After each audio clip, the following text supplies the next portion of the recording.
5 kelembutan ilahi di balik ungkapan puasa itu untukku.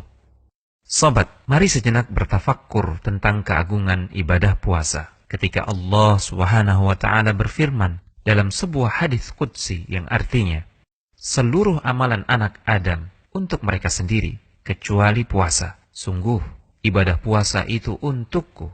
Akulah yang langsung akan memberikan imbalannya. Dalam hadis yang mulia ini, Allah berfirman, puasa itu untukku. Para ulama menjelaskan beberapa hikmah dan alasannya. Pertama, karena puasa mengharuskan kemurnian hati.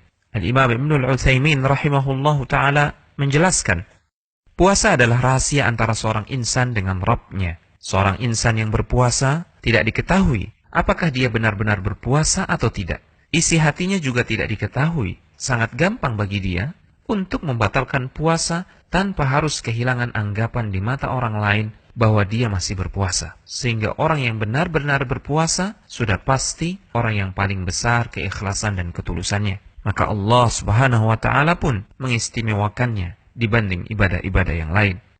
Kedua, karena Tuhan-Tuhan lain yang dianggap Tuhan tidak pernah diibadahi dengan puasa. Al-Imam Badruddin Al-Hanafi rahimahullahu ta'ala mengatakan, segenap ibadah sejatinya adalah hak Allah. Lantas kenapa hanya puasa yang diistimewakan dengan ungkapan penyandarannya untuk Allah? Jawabannya, karena Tuhan-Tuhan selain Allah tidak pernah diibadahi melalui ibadah puasa. Orang-orang kafir tidak pernah mengagungkan Tuhan-Tuhan mereka pada waktu-waktu tertentu dengan berpuasa. Alasan ketiga, karena kelak di akhirat, pahala puasa tidak bisa diganggu-gugat.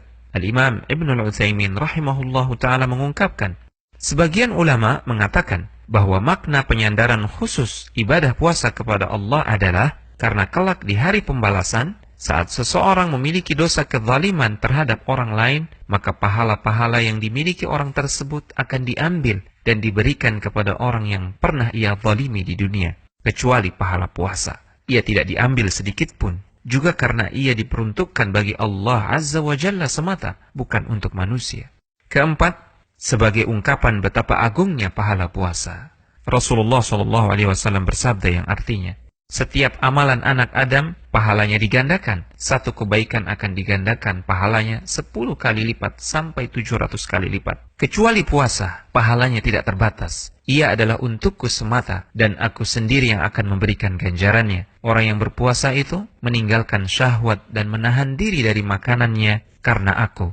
Kelima, karena puasa adalah momentum untuk mentadaburi kemahasempurnaan sifat-sifat Allah Subhanahu wa Ta'ala. Inilah yang diisyaratkan oleh Al-Imam Ibnul Jauzi rahimahullahu ta'ala mengatakan, tidak makan, tidak minum, dan tidak membutuhkan pasangan adalah di antara sifat-sifat Allah yang maha sempurna, dan puasa seolah mengingatkan kita akan kemahasempurnaan sifat-sifat Allah tersebut. Hanya Dia yang memiliki sifat-sifat tersebut, maka hanya Dia pula yang layak untuk disembah dan diibadahi. Al-Hujjah.com